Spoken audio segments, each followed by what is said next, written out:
You know what these are? Dredging fingers.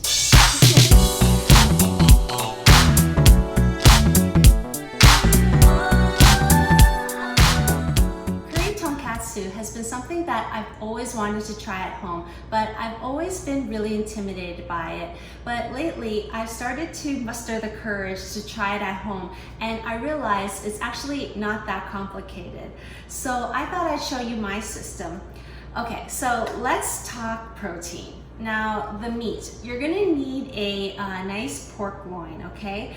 And you know, instead of going out and getting a large piece of pork loin and then slicing it yourself, I would recommend getting it already pre-sliced by your butcher. And this is the reason why is because you don't want to avoid cutting them unevenly. And I found that, you know, cutting it myself often creates an uneven slice in which some parts are thicker than others, and then you'll have some parts that are overcooked and then some parts undercooked. So first off, get them pre-sliced, okay? Then we're gonna dredge our pork loin in our flour and panko crumbs. So I have a system here. So we're gonna do flour first, okay? And to our all-purpose flour, I'm gonna add a little bit of cornstarch. Then you'll need 3 eggs, and then also panko crumbs, okay? And then of course you're gonna need your salt and pepper, okay? Next, we're gonna work on our gravy, okay? And for the gravy, you're gonna need these Japanese little packets of curry, and these are great because they're so easy to use and like it's delicious, so why not, okay? So we can't make everything from scratch, that would be ridiculous, so I definitely recommend this brand here. Then I also like to put a little bit of onion and carrots in it, okay? And of course we're gonna have that with some rice. And on the side here, I love to have it with a little bit of a salad, like a little coleslaw, something vinaigrette. So I'm gonna make a coleslaw salad with a little bit of radicchio, okay? And to it, I like to add a little bit of celery salt and seeds. And of course, you're gonna need your mayo. And just for color, I'm gonna add some tomatoes. And you're gonna need a little bit of sugar, okay? So that's all the ingredients you'll need. So let's get started. So in this pan here, I just have a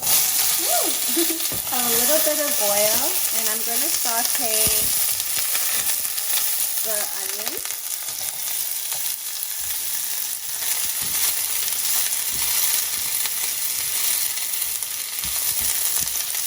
And I'm also going to put in my carrots.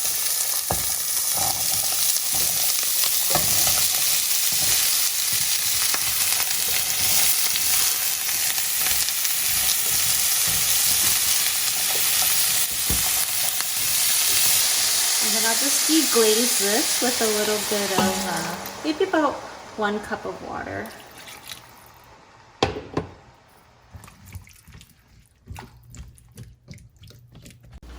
Okay, so now let's work on our curry. I kept calling it gravy, sorry about that. But it is kind of thick like a gravy. So I'm just gonna use about 3 cubes.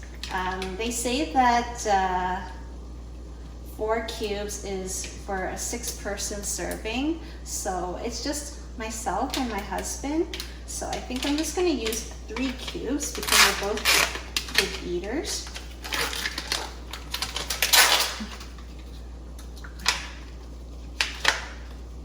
So 1, 2, 3. And in total, I've used about maybe 2.5 cups of water. So what I'm going to do is I'm just going to break this up a bit in water, and then I will pour that right over the veggies that I left simmering.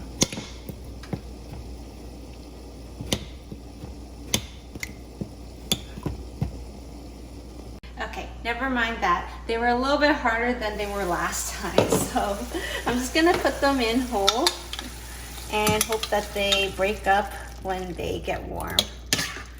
So all the carrots and onions are all soft now. And I might add a little bit more water to this. We'll see in a bit. I'll let you know what I end up doing. I'll put all the instructions down in the bottom in the description for you. Okay, so the gravy is thickening up now, I mean the curry, and I'm just gonna leave this aside and then I'm gonna work on my tonkatsu.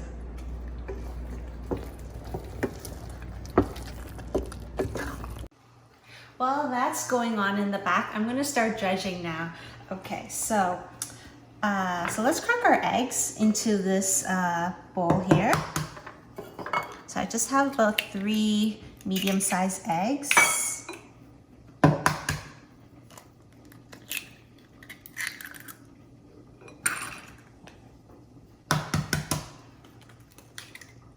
Okay, perfect.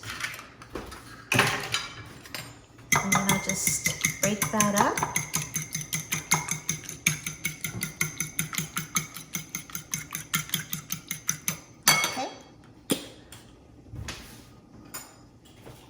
And now what I'm going to do is I'm just going to add a little bit of salt to my powder.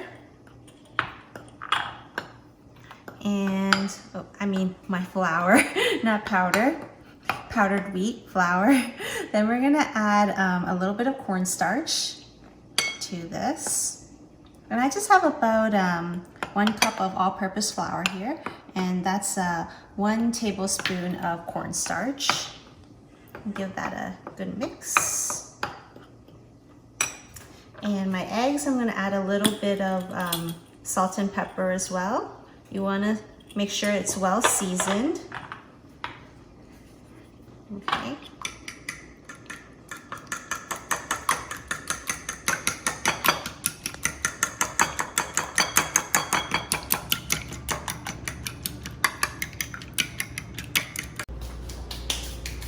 Okay, so we're gonna go flour, egg, and then panko, okay?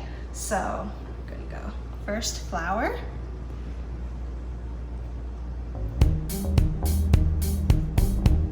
Egg.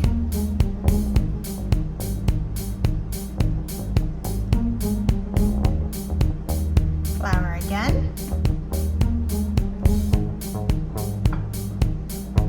Egg.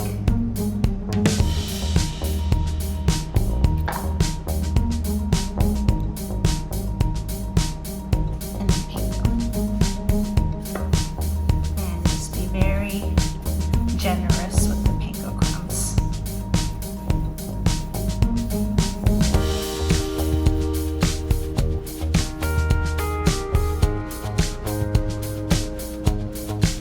So one more time, flour,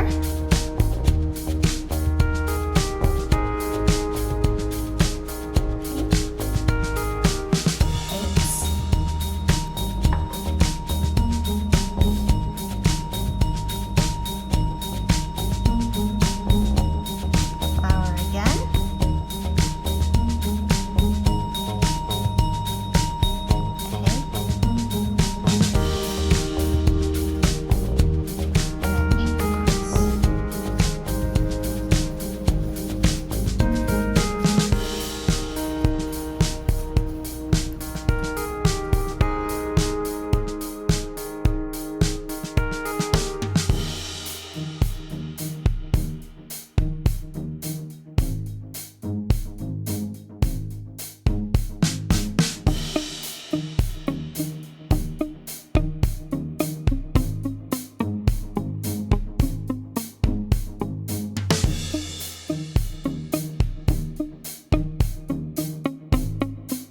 You know what these are? Dredging fingers. Okay, so if you still have some leftover flour and panko crumbs, don't worry about it. Do not throw them away. What I always do with the flour, the leftover flour, is I actually make them into pancakes the next day. And the panko crumbs, what you can do is if you are making like a shepherd's pie or even a pasta, I like to kind of give it a light fry with some butter or olive oil, and then I just sprinkle it right on top of my pasta, and it's just like a nice little kind of crispy, gives it a little bit more of a crisp. and it's nicer than wasting it, right? So here at a Yappie's Kitchen, we are a no waste policy. So don't throw that away, okay? So tomorrow, honey, you're having them for pancakes. So my curry is just resting here, and in the meantime, I'm just getting my oil ready for deep frying. So I have about 1 to 1.5 inches of oil. I don't think I need that much oil because these are very thin slices of pork. So you just need enough to submerge your pork in. So if you have a very thick cut, then you'll need more oil, but since these are thin, we don't need that much. Okay, my oil is just about ready, and the way you tell is if it starts to bubble up like that. Okay, that's perfect. Okay, so let's start frying. Okay.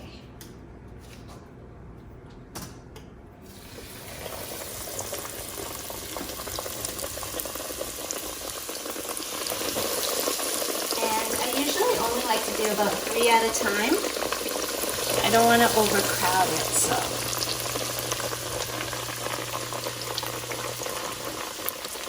And these don't need to go in that long because they're pretty thin.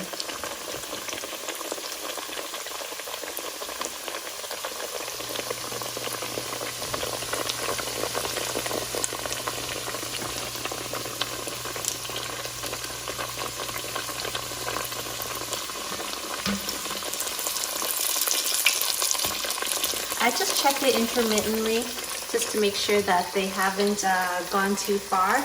I just like to take them out when they're slightly golden because even when you take them out, they're still cooking. So they might get a little bit darker even after they've been taken out of the oil.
Starving. Oh, and this looks amazing. Now typically you would put the curry on top of the pork cutlet, but honestly I just think that is completely sacrilegious because you have this beautiful crispy pork and the last thing I want to do is make it soggy. Listen to that.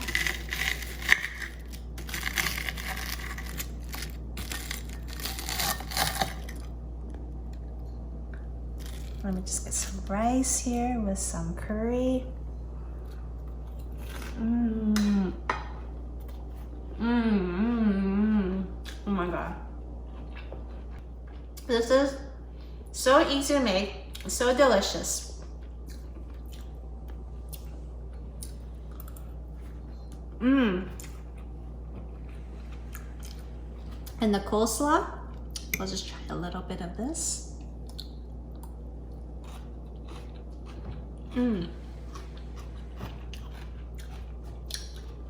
The coleslaw is so refreshing and complimentary to this because you have this very spicy and very heavy in the umami flavored curry. And then you have the pork that's like crispy. Then you have the coleslaw, which is so refreshing. This is just the perfect meal. I love it. Well, I hope you enjoyed this video, and be sure to click like and subscribe, and I'll see you next time. I'm Kate from Yappie's Kitchen. Bye.